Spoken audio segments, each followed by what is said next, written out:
Asalaamu calaykum waraxmatullaahi wabarakaatu. Waxaan wanaagsan asxaabtana dhageysanaysaa ku soo dhawaada 10 qodob oo u gaar ah gabdhaha la qabo si ay sodoohdooda ku kasbadaan jaceylkeeda.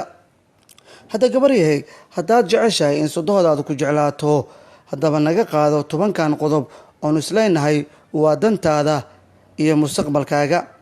Qodobka ugu horeeya marka hore weydii seegaaga waxyaabaha ay jeceshahay hooyadii iyo waxyaabaha ay dhibsanayso. Isku day inaad had iyo jeer weydiiso ninkaaga waxa ay ku samoobi karto hooyadii oo ay jeceshahay. Ra'yigaaga ha ka hadlin oo tixgeli wuxuu kaaga sheego hooyadii. Taas ay suuragal tahay in xiriir wanaagsan aad ka dhaxasho. Markaad soo ogaato waxyaabaha ay jeceshahay iyo waxyaabaha kale muhiimka ah ay neceb tahay iyo waxyaabaha ay dhibsanayso, fadlan tusaalahaasi qaado oo dhinac waliba ka eeg waxay jeceshahayna u samee halka waxay dhibsanaysana ka ilaalisid. Qodobka labaad, u iibi hadiyado. Waxa dabiici ah inaad u qadarinayso qofka ku soo martiya isagoo waliba gacmaha ku wada hadiyado uu kuugu talagalay. Hooyada dhashay ninka ku qabo wuxuu ku jeclaan doontaa dhabtii haddaad u iibiso hadiyado aad ogaatay inay jeceshahay. Iskuna day inaad kaga faa'iideysato aragtidaasi waxyaabaha ay jeceshahay. Qodobka saddexaad ee lagaaga baahan yahay gabar yahay si sodoohdaada aad kalsooni ugu hesho ayaa ah labiso dhar aad u qurux badan.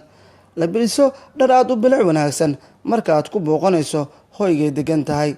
Ha ku aadin hoyga sodooda adigoo labisan dhar qaali ah. Tintaadana u shalay si qurux badan. Qari dhammaan ceebta jirkaaga uu leeyahay. Yeysan ka helin dulduleel ay kala hadasho oo ku saabsan ceebtaada. Qodobka afaraad, aqbal afkaarta kaaga imaanaysa dhankeeda. Hooyadu waxay wax waliba u sameynaysaa in wiilkeeda ilaaliso. Marka iska ilaali inaad weydiiso su'aalay ka mid yihiin sidee wax ugu karisaa ama kuwa lamida. Waa inaad ku ammaantaa dhammaan waxyaabaha aad kala kulanto qaadataana qaar ka mid ah tilmaamaha ay ku siinayso. Qodobka shanaad, noqo gabar edeb leh. Haddii aadan awoodin inaad ku ammaanto wax aad kala kulanto ugu yaraan afgaabnow oo ka aamus. Hadalka ha ka boobin hana kula doodin wax aan micno badan lahayn. La xiriir telefoon la samee hooyada wiilka ku qabo. Mar walibana ha ka sugan in iyadu ku soo xiriiriso. Xiriirkaad la sameynayso wuxuu noqonayaa halbeeg wanaagsan oo aad ay ugu faraxdo. Lambarka 7, tashi la samee. Wada tashi la samee oo weydii su'aalo dhowr ah maxaa yeelay way ku farxaysaa su'aalahaasi aad weydiisay. 8, ka dhig qofka ugu wanaagsan. Si kastoo ay khilaafaad kala dhaxeeyo u muuji inay ka toosan tahay oo ku dheh adaa saxan qaladkana waa aniga. Waxaad muujisaa wanaageeda xilliyada kulamada qaraabada ay isku yimaadaan.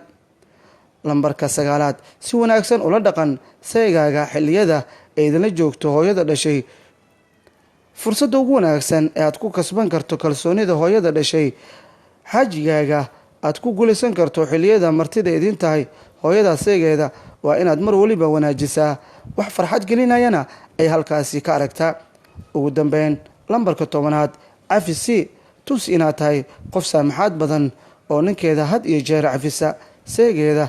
Dhammaan qodobadan gabar yahay haddii aad hesho waxaa hubaala in aad kasban doonto sodoohdaada oo noqon doono jaceylka ninkaaga iyo midka sodoohdaadaba mid guuleysta. Caruurtaadana ay faa'iido badan ka dhaxli doonaan.